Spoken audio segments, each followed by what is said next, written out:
നമസ്തേ. കർക്കടകം രാശിയിൽപ്പെടുന്ന നക്ഷത്രങ്ങളാണ് പുണർദത്തിൻ്റെ 4-ാം പാദവും പൂയവും ആയില്യവും.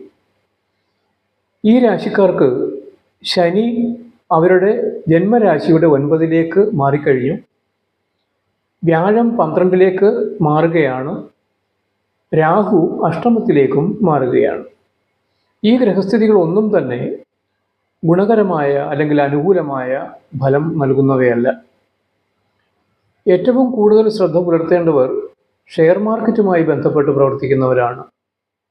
ഷെയറുകളിൽ പണം നിക്ഷേപിക്കുമ്പോൾ ആ കമ്പനിയുടെ പശ്ചാത്തലവും മറ്റും കൃത്യമായി പഠിച്ച ശേഷം നിക്ഷേപം നടത്താൻ ശ്രദ്ധ പുലർത്തണം.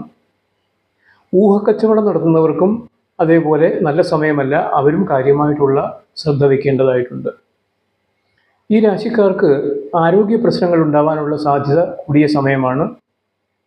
BP, ഷുഗർ, കൊളസ്ട്രോൾ ഇങ്ങനെയൊക്കെയുള്ള ബുദ്ധിമുട്ടുകളുള്ളവർ സമയബന്ധിതമായിട്ട് അതിൻ്റെ ടെസ്റ്റുകളും ചികിത്സകളും നടത്താൻ ശ്രദ്ധിക്കണം.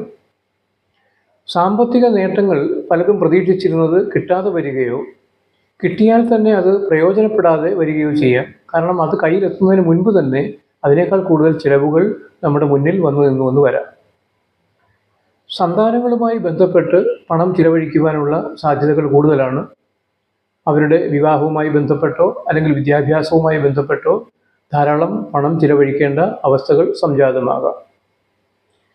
അച്ഛന് അനുകൂലമായിട്ടുള്ള സമയമല്ല. അച്ഛന് ആരോഗ്യ പ്രശ്നങ്ങൾ ഉണ്ടാവാം. അതുമൂലമുള്ള മാനസിക ക്ലേശങ്ങൾക്കും സാധ്യത കാണുന്നു. വരുന്ന 2 വർഷക്കാലത്തേക്ക് കൂടി ഏതാണ്ട് വലിയ മാറ്റമില്ലാതെയാണ് കാര്യങ്ങൾ പോവുക എന്നുള്ളത് കൊണ്ട് സാമ്പത്തിക ചിലവുകളിലും മറ്റും കാര്യമായിട്ടുള്ള ജാഗ്രത പുലർത്തി മുമ്പോട്ട് പോവുക.